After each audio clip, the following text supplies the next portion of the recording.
Hi, Caspar from Bowes Wine on the 4th of May 2017. Properly excited, I really am. Gosh, this is a wine we sent out on an offer a couple of years back, I'd imagine. 2012 Carpe Diem. Now, I just poured a glass for a guest and I said rather rashly it's a Muscadet. Well, it doesn't say Muscadet anywhere on the label, and I really should look back at my notes to find out more about it, really. But it's what the back label tells me is that they made 2,300 bottles and 70 magnums of this wine. That it is bottled without fining or filtration, and it did its élevage. It was brought up in amphoras.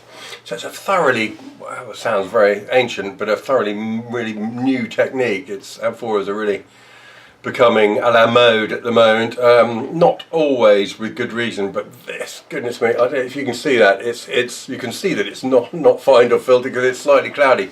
Bright, pretty, vivid lemon colour, and it's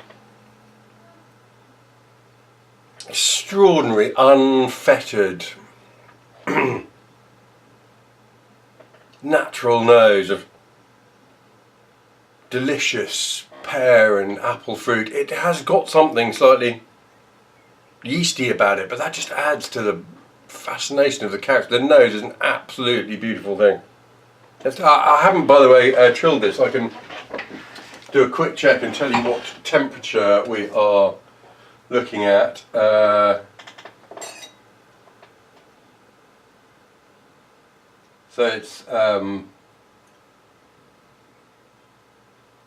about 17 degrees centigrade, so it's really not chilled at all, and I think that's absolutely right for this wine. I've got to say, don't get it really cold. It won't really will lose all its fascinating flavour and aroma. Quite a bit of spice on the nose as well. Let's have a sip.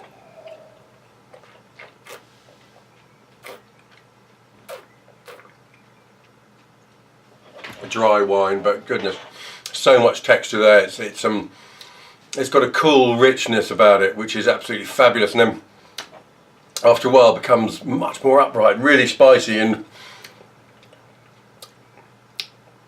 just, you know, it's kind of a wine that's not been messed about with. You taste so many manufactured wines these days, and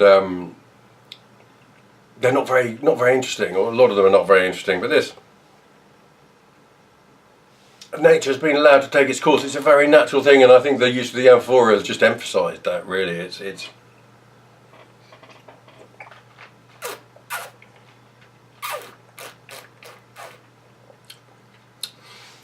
palate has a bit of tannin to it, which is kind of interesting. Almost a slightly bitter note in the back end, but also there's that a slightly tannic texture.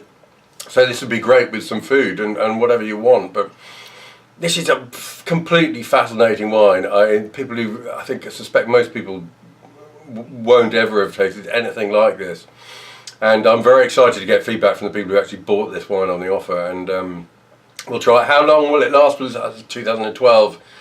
Still pale, still vivid. I think there's no problem with keeping it for another 2, 3, 4 years. I wouldn't really be wholly surprised if it's still drinking in 8, 9, 10 years time.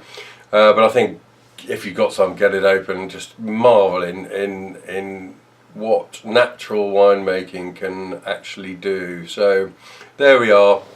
Not sure whether it calls itself a Muscadet or not, but it's called Carpe Diem, and it's 2012 vintage, and I am enjoying it enormously. Hope you do too.